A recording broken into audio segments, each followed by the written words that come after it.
Christians do not sin and Christians cannot sin. The Christian walk is void of sin. And this is because we abide in Jesus. This concept of abiding in him is beautifully woven throughout 1 John and the book of John. Let's take a look at it. 1 John 3:6, Whosoever abideth in him sinneth not. Whosoever sinneth hath not seen him, neither known him. So if we're abiding in Jesus, we do not sin. If we're still sinning, we've never known him. Knowing Jesus means never sinning against him again. 1 John 2:6, He that saith he abideth in him ought himself also so to walk, even as he walked. Are you walking as Jesus walked if you're still a sinner? Of course not.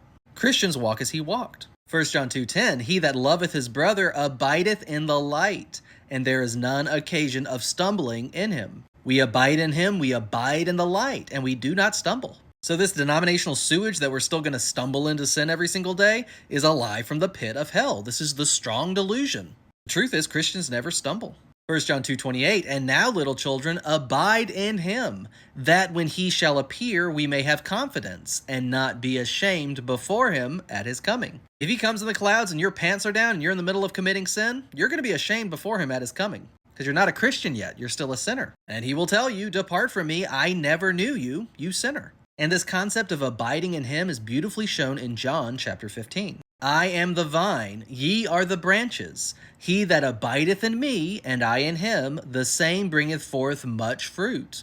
For without me ye can do nothing. We can't be good on our own works. We can't be righteous without Jesus. Our righteousness was filthy rags. He got rid of that when we got born again. And if you're bringing forth fruit, you cannot be bringing forth evil fruit. As Jesus makes clear in Matthew chapter 7, it's one or the other. Good trees only bring forth good fruit. Evil trees only bring forth evil fruit. It's as binary as it gets. Verse 6, If a man abide not in me, he is cast forth as a branch, and is withered, and men gather them and cast them into the fire, and they are burned. So it's not optional to abide in him. And it's not like we abide in him on some days and we don't abide in him on other days. It's not like we're circumcising our hearts on Wednesdays and then, we sin again on Thursday and we're uncircumcised in our heart. It's one or the other. You're either abiding in him or you are not. And if you're not, you get burned. If ye abide in me, and my words abide in you, ye shall ask what ye will, and it shall be done unto you. Herein is my Father glorified, that ye bear much fruit, so shall ye be my disciples. And as he goes on to say a couple of verses later, If ye keep my commandments, ye shall abide in my love, even as I have kept my Father's commandments, and abide in his love. So if we're still sinning, we're not keeping Jesus' commandments. One of his commandments was, Be ye therefore perfect, even as your Father which is in heaven is perfect. Matthew 5:48. We're not perfect if we're still a sinner.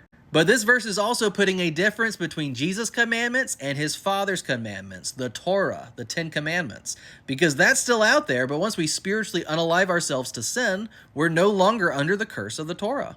Which is what the Father says at the Mount of Transfiguration. This is my beloved Son, hear him. That's the whole point. And the prophecy of Moses was that there would become a prophet that we would listen to. That's Jesus Christ. Torah observers and the fearful and unbelieving cannot understand that Jesus is showing a different law than what was in the Old Testament. This law is called the law of righteousness. We call it a conscience. We're all born knowing his laws. If you're still committing sin, you're not keeping his laws. So if you'd like to abide in Jesus, you can receive this free gift today. All it takes is repentance. Surrender your idols, crucify the old man, spiritually unalive him, and believe on Jesus Christ to bring you back to life. He does all the work. He takes out your stony heart, he gives you a new perfect heart, and from that moment forward, you never sin again. Because you're abiding in Jesus, and he keeps you sin-free all the rest of your days. It's amazing. This is the new and better covenant. Go and sin no more.